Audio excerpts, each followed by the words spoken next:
Hey everybody, I'm going to be doing reviews on 2 books today that I absolutely loved, so sit back, relax, and enjoy.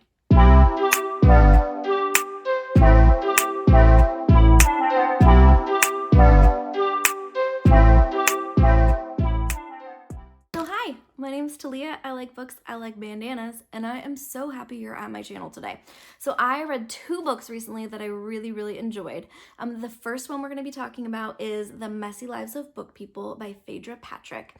And this is a book brought to my attention by my in-person book club. The outline of the story is you have a woman named Liv, and she is mid-40s and works as a cleaner and for a couple of different companies / households, and she has grown children. Her youngest is just getting ready to go off to university, and she is basically just living her life. One of her houses that she cleans happens to be the house of her favorite author. So this is an author who she has been reading since elementary school, since she was very young. It's this series that she's been reading every book, and it's always like a big deal when a new book comes out. And she is, the author is currently writing book 20 in the series. And Liv doesn't really have a close relationship with the author. She feels like she's kind of warming up to her a little, but mostly she just cleans. So it is a huge surprise to her when the author passes away and leaves her the sole responsibility of finishing the 20th book.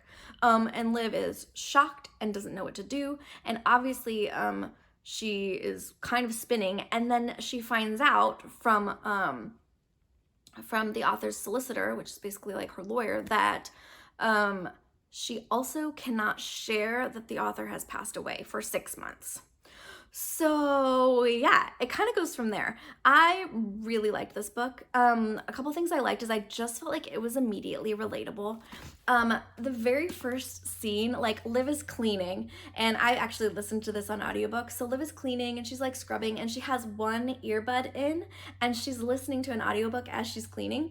Well, as I'm listening to this, I have one earbud in, and I'm cleaning so that I can have the other ear open to hear the kids, and I'm cleaning. So I was like, this book is made for me. It was really funny. So it's a lot about the writing process. It mentions a whole bunch of just like contemporary fiction, popular today books. So you feel like it's very relatable to society. I felt like it had some good lessons in there. I felt like it was really pushed, like, go for your dream and you can do it. You're not just this or you're not just that. Like, you can do what you want to do. So I loved that about it. I thought it was really cute. It was a good story. I did feel, so cons, I would say, if you don't like stories that are pretty predictable, this one was pretty predictable. There was kind of a twist at the end that I did not see coming. It wasn't, but once I knew it, it wasn't like a huge shock. I wasn't like, what? Like, I was like, oh. Also, so we've already had our book club conversation about this book, and someone mentioned that, like, it was unrealistic, that no way would someone, like, just take the word and, like, because she, like, Liv kind of ends up, it causes strain on her family because she's trying to write this novel and she's trying to, like, keep everything a secret, and it's like really stressful for her. And someone mentioned, like, that's kind of unrealistic. Like, she's dead, she's gone, like, you can tell people whatever. And then there was the other argument of, like, well, yeah, but if you really care about something and really respect them, like, you want to fulfill their dying wish, you know what I mean? Which is what Liv said in the story.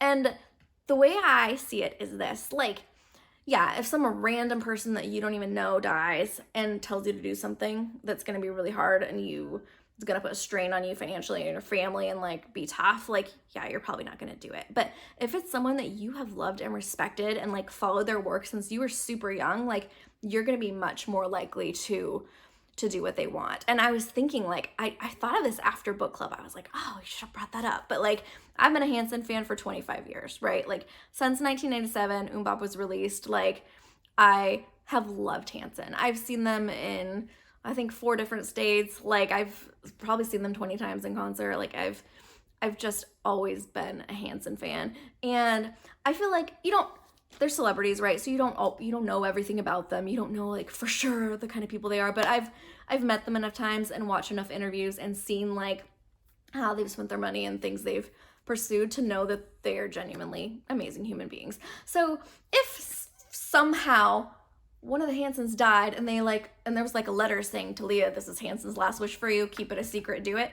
I'd totally do it. I'm sorry, like, I would do it. I would be like, this is their last wish and they chose me, like, hands down, like, I love Hanson, I would do it. So I did not think it was unrealistic that she would want to fulfill the last wish of her author, if that makes sense. So yeah, this one was a solid 4-star for me. Really liked it, really enjoyed it. Was a great book club edition. So next we're going to be talking about The Invisible Life of Addie Larue by V.E. Schwab. This was my first book by V.E. Schwab. This was a group read on MJ's channel, Reading This Life, so I'll link her channel below. And can I just say, I have been loving the group reads I've been in lately. It's so fun to be reading and like in real time kind of be able to put your thoughts down. So if you want to participate, you totally can. You don't have to be a YouTuber. You don't have a channel. You can just like books and hop onto MJ's Discord, which again, I'll link her channel below, and join us in some of these reads. It is so fun. I'm loving it. This is my first book by V.E. Schwab. And it follows a girl named Addie Larue. And Addie Larue at the very beginning of the book basically makes a deal with the devil. And she makes a deal that she can be free and live her life and be free, because she is promised to be married to a man she doesn't want to be married to, and she wants to escape and wants to be out of that. So she's basically like fleeing into the woods the night of her wedding. She has been warned not to pray to the gods that answer in the dark, but she does it anyways, just out of desperation. And she makes a deal that if he can make her free, she will basically, and she makes a deal with him to allow her to be free. She doesn't really know what she's getting into at that point in time, but she makes this deal. So basically, after she makes this deal, Guy disappears, and she goes back to her parents' house, and her parents have no idea who she is. So as part of the deal, which she didn't really know the details of, she can no longer be remembered by anyone. She will go into a room and meet someone and have a full-on conversation for 3 hours, and then they'll turn and go to the bathroom and come back, and they will have no idea who she is. Anytime, like if they go to sleep, so if they go to sleep and then wake up, they will have no idea who she is in the morning. So she also is not able to like hold on to any possessions. They just like disappear. She's not able to write her name. She's not able to say her real name. She basically like is nobody, but she's still somebody. And she's given like this eternal life where she's free and can do whatever she wants to do, but she can't get a job because they don't remember her. She can't she can't make any money, so she has to just start stealing to survive and eat. She doesn't ever grow old, cannot die, but can still feel like the pain and cold and hunger of the world. So yeah, this is kind of the life she's thrust into. And then we follow, so this book is dual timeline. So 1714, I think, is the original when she made the deal. And then the other timeline is 2014. So we have kind of this present day timeline going on.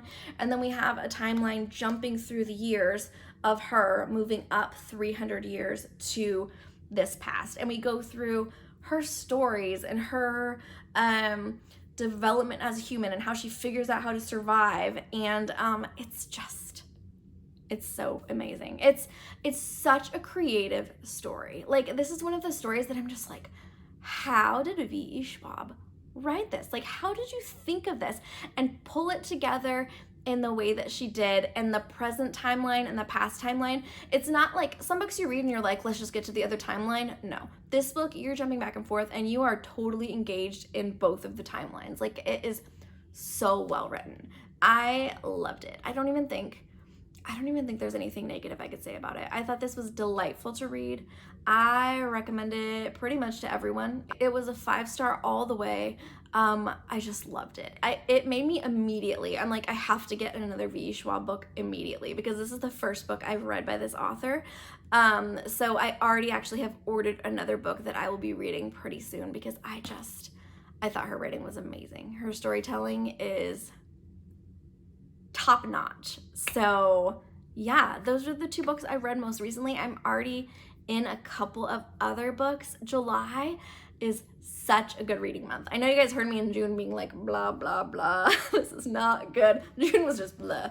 But July, it's just going amazing. I'm reading so many stories that I love. I'm sad. This is a library book, and I actually got a message yesterday saying, you need to return it. So I have to go return this today. But this is one I'll probably buy if I ever see this at a thrift shop, or honestly, I might even pay full price for it, because this book is one I have to have in my collection, hands down. Need it.